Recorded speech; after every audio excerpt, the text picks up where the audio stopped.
ఆదివాసుల ఆరాధ్య దైవం గోండువీరుడు కొమరం భీం 79వ వర్ధంతిని అధికారికంగా కొమరం భీం ఆసిఫాబాద్ జిల్లా కెరమెరి మండలం జోడెఘోట్లో ఘనంగా నిర్వహించారు. ముఖ్య అతిథిగా మంత్రి ఇంద్రకరణ్ రెడ్డి హాజరై భీం సమాధి విగ్రహానికి పూలమాలలు వేసి నివాళులర్పించారు.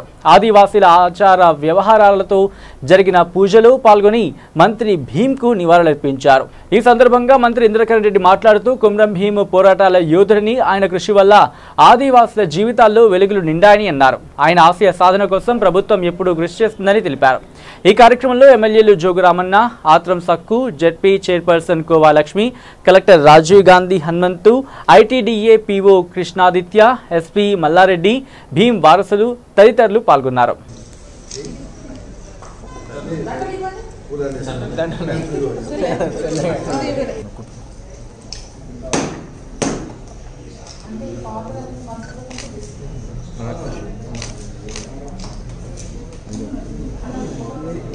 Satu loh ini.